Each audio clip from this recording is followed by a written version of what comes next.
नहीं, बसपा के लोगों से बात करो तो बसपा के लोग तो लठ लेके मारने को आते हैं, सोचते तो है नहीं। वो तो हमें ढूंढ रहे हैं, पता नहीं कहाँ राहुल नागपाल और रतन लाल मिलेंगे।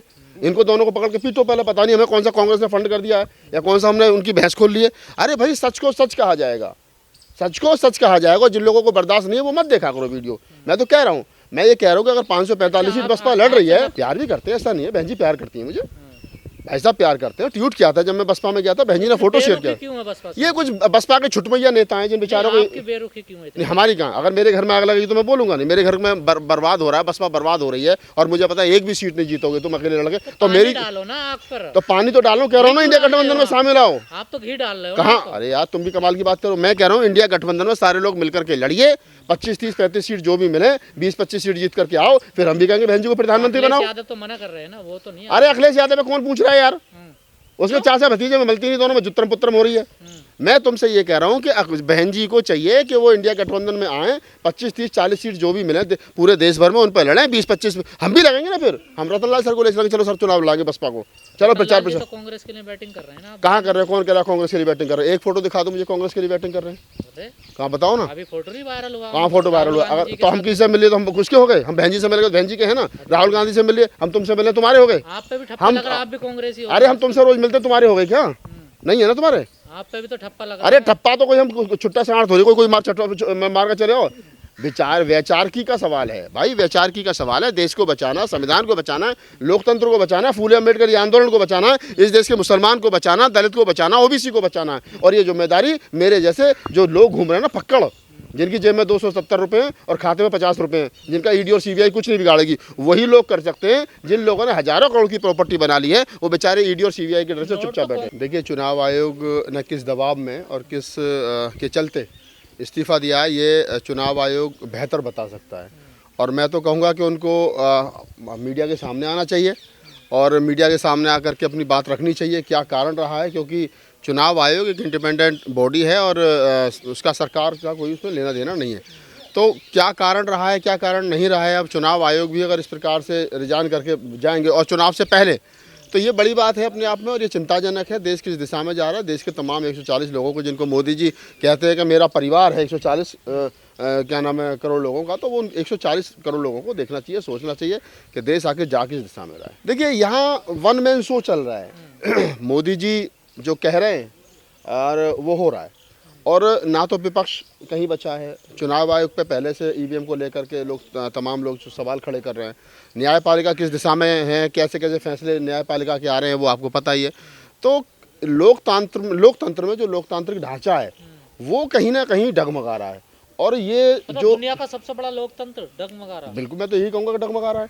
अगर भारतीय संविधान का प्रियम्बल में जो लिखा है we the people of India, हम भारत के लोग, तो ये हम भारत के लोग जो उनको तमाम लोगों को सोचना पड़ेगा, उनको अब आगे बढ़ना पड़ेगा, सरकारों को हड़काना पड़ेगा। और जो लोग सरकार में बैठ करके देश की जमहूरियत को ख़राब करने का काम कर रहे हैं, लोकतंत्र को ख़राब करने का काम कर रहे हैं, उन लोगों को कम से कम हराना पड़ेगा 2024 के चुनाव में। ये तय कर लो कि मोदी जी की जो तानाशाही है और जो मोदी बार बार कह रहे हैं ना कि ये मोदी की गारंटी है, तो मोदी की जो गारंटी और जो अहंकार आ गया है। मोदी जी को तानाशाह कह रहे हैं। बिल्कुल तानाशाह कह रहे हैं सर, हम थोड़ी कह रहे हैं, पूरा देश कह रहा है। कहाँ का पूरा देश? पूरा देश कह रहा है। 2024 में पता चल जाएगा। मैं बता रहा हूँ ना, 400 पार या 500 पार, तो चुनाव आयोग के बाद, चुनाव के रिजल्ट के बाद पता चलेगा। पहले माहौल बनाने के लिए 400 पार कह लो, 500 पार कह लो, 600 पार कह लो, तो 545 की 545 कह लो। तो इसका मतलब ये वो लोग हैं। देखिए, 400 पार का नारा लगाने का मतलब आप क्या समझ रहे हो? जो लोग 400 पार और 500 पार का नारा मतलब लगा रहे हैं, इनका कहीं ना कहीं सीधा सीधा ये है कि इनको लोकतंत्र में विपक्ष नहीं चाहिए। और जो लोग लोकतंत्र में विपक्ष का बहिष्कार करते हैं, विपक्ष के सवालों से डरते हैं, विपक्ष के सवालों से भागते हैं, वो लोकतंत्र के हत्यारे हैं। जबकि सही मायने में जो लोकतंत्र के पास सवाल कहाँ है, ये पूछ रहे हैं मोदी जी आपका परिवार कहाँ, वो कह रहे हैं जिसका कोई नहीं मैं उसका हूँ। बताइए, विपक्ष के पास सवाल क्यों नहीं है? ये इलेक्टोरल बोर्ड का सवाल नहीं है, ईवीएम का सवाल नहीं है, वोटों की चोरी सवाल नहीं है, 15 लाख आने तो सवाल नहीं है, 2 करोड़ नहीं, 2 करोड़ रोजगार मिले तो सवाल नहीं है, देश का युवा भटक रहा, पेपर लीक हो रहे, सवाल नहीं है। ये तमाम सवाल हैं भाई जी।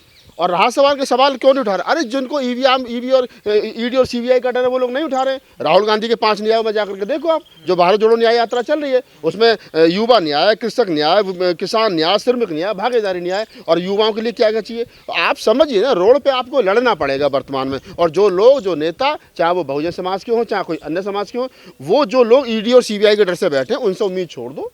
जो लोग ईमानदारी से लड़ाई लड़े उनको लड़ो। राहुल गांधी से उम्मीद नहीं है। राहुल गांधी जो बात कह रहे हैं उस बात पे उम्मीद है। अगर राहुल गांधी जातिगत जनगणना का समर्थन कर रहे हो, कह रहे हैं कि हमारी सरकार आई तो हम जातिगत जनगणना करवाएंगे, देश का एक्सरे करवाएंगे, देश में किसके पास में कितनी संपत्ति पे किसका कब्जा है उसको हम करेंगे, तो ये काशीराम साहब कहते थे। तो हमें उम्मीद, मैं कह रहा हूँ कि हमें राहुल गांधी पे उम्मीद नहीं है, लेकिन राहुल गांधी जो कह रहे हैं और राहुल गांधी वो कह रहे हैं जो काशीराम कहते थे। और काशीराम जो कहते थे कि वो काशीराम का नारा था जितनी जिसकी संख्या बारी उतनी उसकी हिस्सेदारी। और अगर आज यही बात राहुल गांधी कह रहे हैं तो इसमें बुराई क्या है? देखिए, बजरंग दल वैन होगा, आरएसएस वैन होगी, नहीं होगा, क्या होगा, ये बहुत सारी चीजें भविष्य के गर्म में है। जब कांग्रेस कहती थी, मैं मान रहा हूँ ना आपकी बात। अभी भी देखो क्या है, कांग्रेस में बहुत सारे लोग ऐसे हैं जिनका आधा परिवार बीजेपी में और आधा परिवार कांग्रेस में। वो सुबह को जाकर के कांग्रेस के दफ्तर में जाते हैं और रात को जाकर के कहीं ना कहीं वो बीजेपी के दफ्तर वाले लोगों से बात करेंगे, क्या हुआ, कितनी चाय पी, कितनी नहीं पी। तो वो सारी चीज़ें हैं। जब तक धीरे धीरे करके ये बिल्कुल जो कांग्रेस में भी जो शीर्ष नेतृत्व पे जो लोग बैठे ना, वो भी आरएसएस और बीजेपी कहने कुछ नहीं होने वाला, कहने का मतलब ये नहीं। मैं तो मुझे तो जो लग रहा है, मुझे तो यही लग रहा है कि 24 में जिस ढर्रे पर विपक्ष बिखरा हुआ है, अगर उसी ढर्रे पर चलता रहा, जब बहन जी ने कह दिया कि हम 545 पे अकेले लड़ेंगे, अब जीतेंगे कितनी बात का सवाल है। मुझे तो नहीं लगता एक भी जीतेंगी। 545 पर लड़ करके आप किसको फायदा पहुंचाना चाहते हो, ये भी देख लो फिर हैं। अब बसपा के लोगों से बात करो तो बसपा के लोग तो अच्छी बात है, उनके पास मिल रहे, हमारे पास तो नहीं मिल रहे ना। कांग्रेस वालों से पूछे जाकर, हम कांग्रेस के प्रवक्ता थोड़ी हैं भाई, हम कांग्रेस के प्रवक्ता हैं क्या? हम तो इस देश के आवाम के प्रवक्ता हैं। नहीं, हम इस देश के आवाम के प्रवक्ता हैं, हम संविधान के प्रवक्ता हैं, हम संविधान के प्रियम्बल के प्रवक्ता हैं, हम संविधान के एक आर्टिकल के प्रवक्ता हैं। हम उस गरीब की, दबे मजलूम की, SC ST OBC की, जरूरतमंद की आवाज़ है। हम लोकतंत्र की आवाज़ है। मोदी जी की आवाज़ कौन? फकीर आदमी है। मोदी जी की आवाज़ तुम हो तो सही, मीडिया वाले, मीडिया के पास ना। हम क्यों होते? हम अपने परिवार से, हमारी 3 बेटी है, एक बीवी है। वो पूरे देश को अपना परिवार बता। अरे तो पहले अपनी बीवी को तो परिवार बता दो भाई। जसोदा बहन घूम रही है मांग में सिंदूर आधा भरी हुई है, उसका तो पूरा भरवाओ। पर्सनल हो जाते हैं आप। पर्सनल कैसे हो जाते हैं यार? पर्सनल वाला क्या सवाल है इसमें? अगर तुम जब सवाल पूछोगे तो तुम मोदी के परिवार में, हम मोदी के परिवार में नहीं भाई, मेरा अपना परिवार है, एक बीवी है। मोदी जी का भला नहीं कर सकते? क्यों करूं मोदी का भला? कौन से मोदी का भला करूं? एक तो मोदी वो पैसे लेके भाग गया, एक ये मोदी जो रोज हमारी चूड़ी चढ़ा रहा है, 400 का सिलेंडर 1200 का कर दिया है। पेट्रोल साली 110 रुपये डलवानी पड़ रही है। सुबह को जब जाता हूँ ना वहाँ, उस पर पेट्रोल डलवाने, जब मोदी जी का फोटो लग रहा है ही करते हुए, मुझे बड़ा गुस्सा आता है। मैंने कहा 35 रुपये मिलती थी, मोदी जी हंस रहे हो और हमारी यहाँ जेब कट रही है।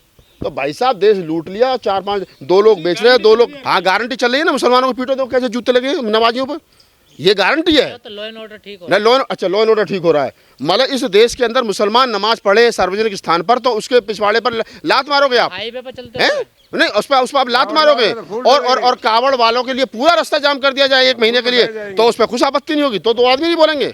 मुसलमान के साथ देश का संविधान खड़ा है। मोदी जी ने सस्पेंड कर दिया। अरे देश का संविधान खड़ा है, कुरान के साथ खड़े हैं यार। आप तो मतलब मोदी जी को आप क्या मानते हो? मोदी जी को आप क्या मानते हो? मोदी जी को आप क्या मानते हो? मोदी जी जो है वो बेचारे एक पन्ने की कहानी है। जब कल को जब इस देश के अंदर देखो सर कह रहे हो ना, मोदी हराओ देश बचाओ। जो भी आदमी जहां भी जिस पार्टी को मोदी को हराने के लिए मैं करूँ, अगर उसके सामने पेड़ पौधे भी खड़े हो जो ना बोलते हो, अगर वो भी चुनाव लड़े तो उन्हें भी जिता दो, लेकिन मोदी को रोको। ये ज्यादा बोलने वाला आदमी ज्यादा परेशान। पौधे मोदी के साथ हैं, जनता मोदी के साथ है। ये तो वक्त बताएगा ना। ये मीडिया वाले बस बता नहीं रहा आपको। ये जिस दिन इस देश का मीडिया अपना काम ईमानदारी से शुरू कर देगा, उस दिन मोदी जी हार जाएंगे।